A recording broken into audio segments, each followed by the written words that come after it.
ప్రభువునందు నాకు అత్యంత ప్రియమైనటువంటి వారులారా, మన ప్రభువును రక్షకుడునైనటువంటి యేసుక్రీస్తు వారి యొక్క శుభనామములు మీ అందరికీ నా హృదయపూర్వకమైన శుభములు వందనములు తెలియజేస్తున్నాను. ఉదయకాల సమయంలో దేవుని వాక్యాన్ని ధ్యానం చేసుకుందాము. ఈరోజు వాక్య ధ్యానము కొరకు మనం తీసుకున్నటువంటి లేఖన భాగము కీర్తన గ్రంథము 145వ కీర్తన 18వ వచనం చదువుకుందాం. తనకు మొరపెట్టి వారికి అందరికీ తనకు నిజముగా మొరపెట్టి వారికి అందరికీ యెహోవా సమీపముగా ఉన్నాడు. ఆమేన్. దేవుని నామమునకు మహిమ కలుగును గాక. ఈ వాక్య భాగాన్ని మనం గమనించినట్లయితే, తనకు మొరపెట్టి వారికి, తనకు నిజముగా మొరపెట్టి వారికి అందరికీ యెహోవా సమీపంగా ఉన్నాడని చెప్పి వాక్యం సెలవిస్తుండగా, ఎవరైతే దేవునికి మొరపెట్టుకుంటారో ఆ మొర గురించి రెండు వివరణలు ఇస్తున్నాడు ఇక్కడ భక్తులు మనకు. ఒకటి మామూలుగా మొరపెట్టు, రెండోది నిజముగా మొరపెట్టు.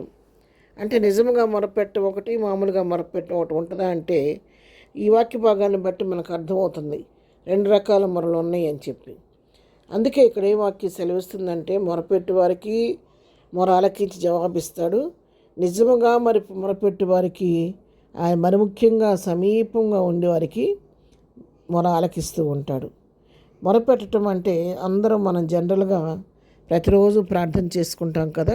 ఉదయ సాయంకాలాలు ప్రార్థన చేసుకుంటాం, భోజనం చేసుకునేటప్పుడు ప్రార్థన చేస్తాం, కుటుంబ ప్రార్థన చేసుకుంటూ ఉంటాం. ఎవరైనా మరి నా కోసం ప్రార్థన చేయండి, నేను ఎగ్జామ్స్ రాస్తాను పిల్లలు అడిగినా, లేదా బలహీనలుగా ఉండి మా ఆరోగ్యం కొరకు ప్రార్థన చేయని అడిగినా కూడా వారి కొరకు కూడా మనం మొరపెడుతూ ప్రార్థన చేస్తూ ఉంటాం. మనకున్న సమస్యల కొరకు ప్రార్థిస్తూ ఉంటాం. కానీ అది మామూలుగా అందరూ చేసేటువంటి ప్రార్థన, అందరూ పెట్టే మామూలు మొర అది. అందరూ ఈ ప్రార్థనలన్నీ కూడా మామూలు మొర.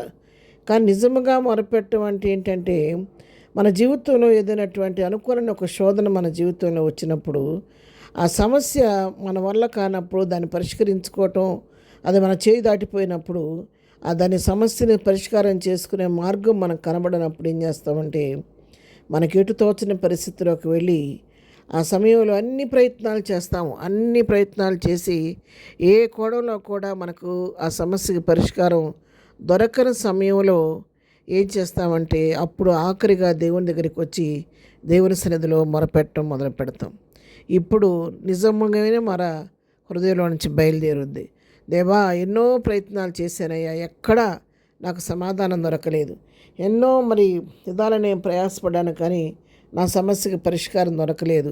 నీవే నాకు దిక్కు, నీవు తప్ప వేరొక సహాయం నాకు లేదని అప్పుడు హృదయాన్ని ప్రభు సన్నిధిలో కృమ్మరిస్తూ ప్రభు సన్నిధిలో ప్రార్థించడం మనం ప్రారంభిస్తాం. ఇది నిజముగా పెట్టే మొర. ఆ హృదయం బ్రద్దలైపోయిన పరిస్థితిలో దేవుడు తప్ప మరొక దిక్కు లేదని మనం తెలుసుకొని మన నిస్సహాయులమని, మనం నా వల్ల ఏం కాదు, నీ వల్లనే సమస్తం అవుద్దయ్యా అని చెప్పి మన నిస్సహాయత యథార్థంగా ప్రభు సన్నిధిలో ఒప్పుకొని ప్రభు సహాయం వేడుకున్నప్పుడు ఆ కార్యాన్ని మనం చూడగలుగుతాము. ఆ మొర దేవుడు తప్పకుండా ఆలకిస్తాడు. ఆయన మన కన్నీటిని చూచి దాటిపోయే దేవుడు కాదు. తన బిడ్డలో మొరపెడుతూ ఉంటే, కన్నీరు కారుస్తూ ఉంటే ఆయన ఎన్నడూ కూడా వారి మొరను త్రోసివేసి దాటిపోయే దేవుడు కాదు. మరి లోకాసు వార్తలో 18 అధ్యాయాలు మనం చూస్తాము.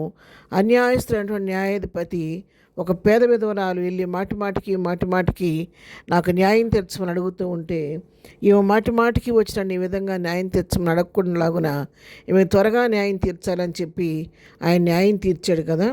ఆయన అన్యాయస్తుడయ్యుండి కూడా మాటిమాటికి వెళ్ళి ఆ విధంగా ప్రాధేయపడటం వల్ల ఆయనకు న్యాయం తీర్చినప్పుడు, అన్యాయస్తుడు న్యాయాధిపతే మీకు న్యాయం తీర్చినప్పుడు, మరి మీ తండ్రి అయిన దేవుడు తన బిడ్డలైనటువంటి వారు నిత్యము తనకు మొరపెడుతూ ఉంటే వారి మొరను ఆలకించడా? మరి నిశ్చయముగా ఆలకించడని చెప్పి దేవుని వాక్యం అక్కడ సెలవిస్తూ ఉంది.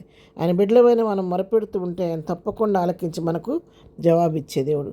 ఉదయకాల వాక్యం ప్రియులారా, మరి మన జీవితాల్లో మనకు ఎదురైన సమస్యలో ఏదో నామకార్థంగా ప్రార్థించడం కాదు, కానీ హృదయాన్ని కృమ్మరించి ప్రభుత్వంలో మన నిస్సహాయతను ఒప్పుకొని నీవే దిక్కని సరెండర్ అయిపోయి ప్రభుత్వంలో నిజముగా మొరపెడితే నీకు నాకు కూడా సమీపంగా ఉండి నీ పట్ల నా పట్ల కూడా దేవుని కార్యాలు చేయబోతూ ఉన్నాడు. ప్రార్థన. ప్రేమగలిగిన తండ్రి, పరిశుద్ధురాని పాదమున కొందనాలు. నిజముగా మొరపెట్టే వారికి సమీపంగా ఉండే దేవుడు ప్రభువా, మా జీవితాలు మేము కూడా ఆ విధముగా నిజముగా మొరపెట్ట మాకు నేర్పించండి. ఇంతవరకు మా జీవితాల్లో చేసిన మెళ్ళన్నిటిని బట్టి నీ కొందనాలు చెల్లిస్తున్నాం. ఇద్దరం మేము చేయి పని పాటల్లో రాకపోకల్లో తోడుగా ఉండండి. ఇద్దరం బర్త్డే మ్యారేజ్ చేసుకుని బిడ్డలను దీవించండి, ఆశీర్వదించండి. ప్రతి వారి పట్ల నీ కృప విస్తరింపచేయమని యేసునామములో ప్రార్థించడి పొందుకొని ఉన్నాము తండ్రి. ఆమెన్. ప్రభు కృప సదాకాలం మనందరికీ తోడై నడిపించును గాక. ఆమెన్.